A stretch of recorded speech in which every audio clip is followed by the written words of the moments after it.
Hello everyone, my name is Alberto Rosario and I decided to do my final project about future cars. The tool that I use is Livebeam because it was the one that best fit my presentation. Cars. A car is a wheel self-powered motor vehicle used for transportation and a product of the automotive industry. Most definitions of the term specify that cars are designed to run primarily on roads. Cars are equipped with controls used for driving, parking, passenger comfort and safety, and controlling a variety of lights. Over the decades, additional features and controls have been added to vehicles, making them progressively more complex.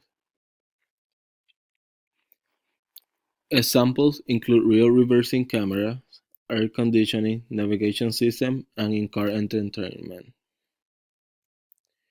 Cons of using a car.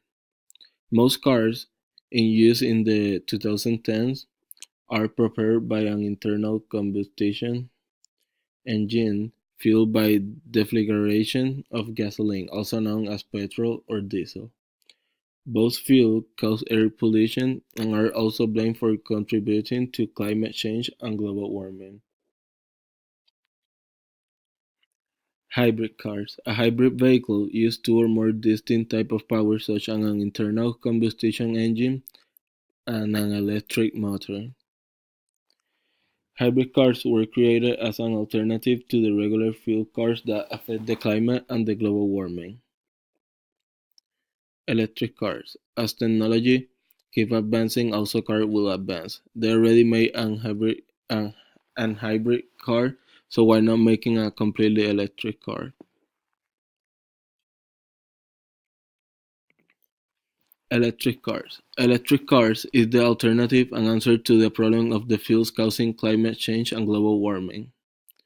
An electric car is an automobile that is propelled by one or more electric motors, using electrical energy stored in rechargeable batteries or another energy storage device. Electric motors give electric cars instant torque, creating strong and smooth acceleration. They are also around 3 times as efficient as cars with an internal combustion engine. The cars have not just advanced in the mechanics part and the fuel part. These cars nowadays also bring a technology in the inside such as Wi-Fi, Bluetooth, and a lot of new technology.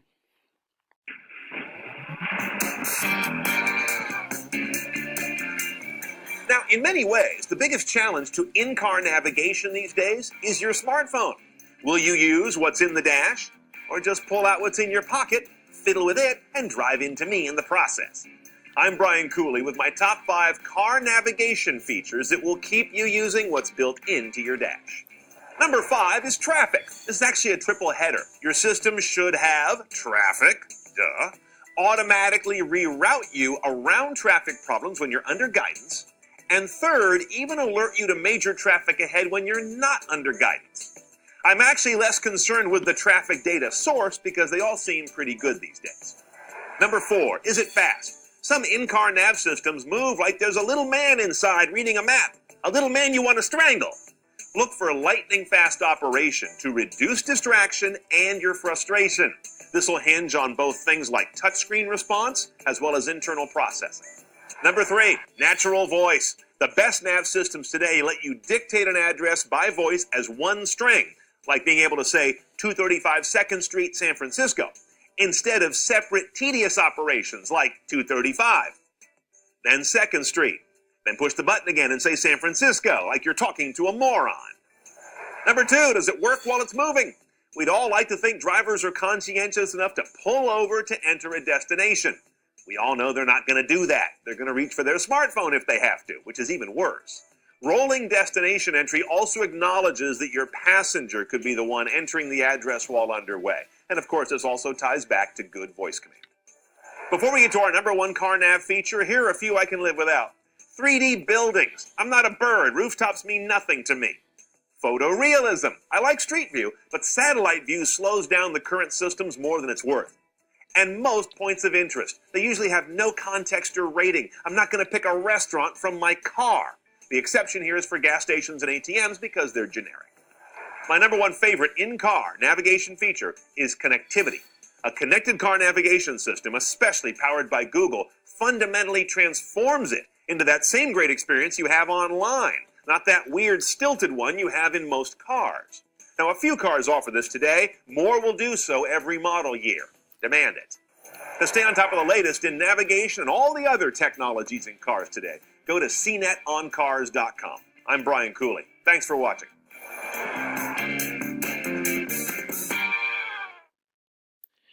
So there was a video that I found on YouTube about cars navigation. That is one of the features that cars nowadays are bringing, and they're gonna keep getting upgrade. Self-driving cars. Imagine yourself heading out to the car for your morning commute and looking forward to reading your local paper, having a leisurely breakfast, or taking a nap. Self-driving car will be able to drive by themselves using GPS, cameras, and sensors. Three phases in the economic impact. The first phase is from now until 2020. Autonomous vehicles will be well incorporated into industrial applications such as farm and other relatively controlled environments, but passenger cars will be going through a relatively long prototype testing phase. There will be some economic impact through industrial efficiency, but the majority of economic benefit will not have kicked in yet. The second phase is from 2020 until 2040. Self-driving cars start to become mainstream purchase, and the technology begins to crystallize around the first wave of feedback. The design of the cars will change based on how many features are rendered redundant and how consumers prefer to use their new freedom during the commuting time. The cost of the new technology will decrease as economies of scale kick in and suppliers adapt to the new definition of a car. The third phase is from 2040 and beyond. Since autonomous vehicles can park themselves and pack tightly into space, parking areas can be used more efficiently, and space will free up 25% less space taken up by our car, according to McKinsey. How many police officers will now be needed with fewer traffic and accident-related issues to deal with? Could they be reassigned to other tasks? McKinsey en- envisioned a much safer environment, with a 90% decrease in incidents, saving 180 billion in the US just from repair and healthcare bills alone.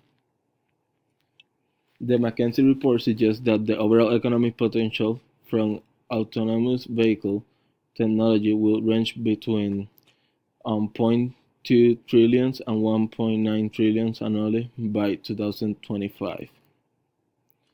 Well, thank you, and that's all.